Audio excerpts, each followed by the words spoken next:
My name's Ed Land. I'm the owner of Chattooga Belle Farm here in Long Creek, South Carolina. We're a U-pick operation. We have a variety of small fruits. We produce berries, muscadines, apples, peaches, and some other things.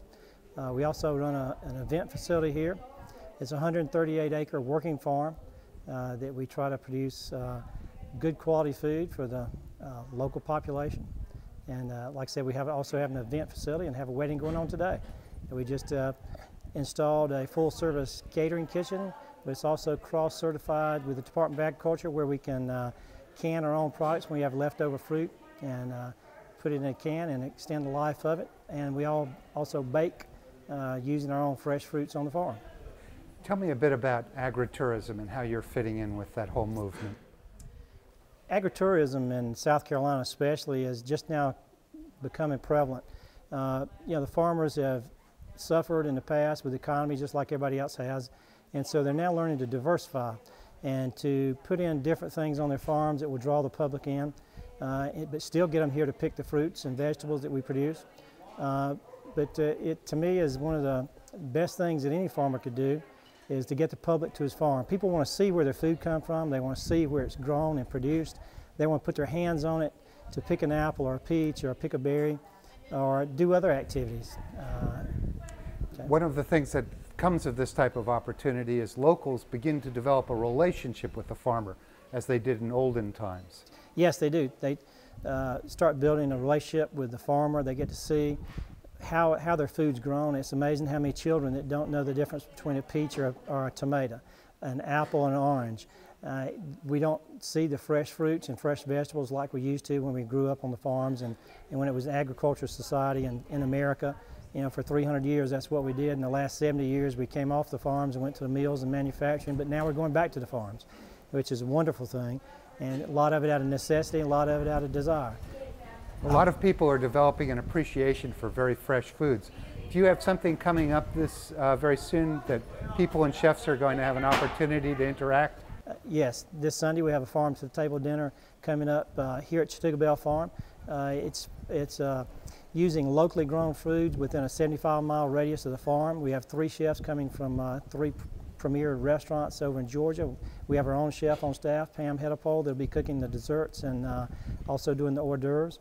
But we sold out. It's amazing. We never thought that we'd have this much response to it, and have probably turned down 100 people in the last week for the farm to table dinner. What gave you the idea to do this? My wife and I, Kitty, went to a farm to table dinner about 2 years ago and read about some, saw them, and so we decided to start attending them, and so we've been to 3 or 4 already. And you know, what a great idea for the public to be able to come to the farm, eat the food, see where it's produced, meet the farmer, meet the chefs.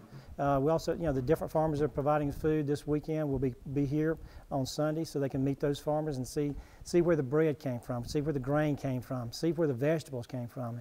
And so, great opportunity for the public to get out and meet the farmers.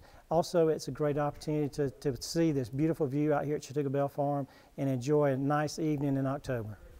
Tell me what you're seeing over my shoulder. Just describe the mountain range and what the mountains are. We've got about a 270-degree view from here at Chattooga Belle. We can see Mount Yonah. It's at Cleveland, Georgia, 56 miles away, and go all the way around from Clayton, Tallulah Falls, Tallulah Gorge, Scaly Mountain, Whiteside Mountain in Highlands, Yellow Mountain in Cashers, and all the way to North Greenville toward Table Rock. And it's one of the few places you can see all 3 states and see the corner where they all come together. When you stand out here and look at this property, what feeling do you get? You know, every day I feel like the canvas is always the same, but the painting's different. And it changes depending on the weather and the light and the clouds, and it's just a wonderful place to be every day. My passion's always been agriculture, although I've been in construction most of my life and in the military, but my feet have always been in the dirt, and that's where I like to keep them, and it's just a wonderful place to be. Have you heard from any other farmers or growers in the area who want to know how you're doing what you're doing? Yeah, I've actually met with several. Went down to a farm last week down in Pendleton and met with a lady that's trying to do the same thing and turn it into an agritourism farm. It's been in her family for 5 generations. And what a great way to try to pay for that farm, to keep it in the family and keep it running with an agritourism business. We in America need to get back to our roots. We need to understand that yes, industries are important, manufacturing is important, but the longest lasting business in this country is agriculture. And nothing surpasses agriculture and production in South Carolina, North Carolina, or Georgia. It's the #1 industry in the state. The #2 industry in all 3 states is tourism. And we need to find a way that we show that to our government, show it to the people that that's an important and vital part of our local economy is agritourism.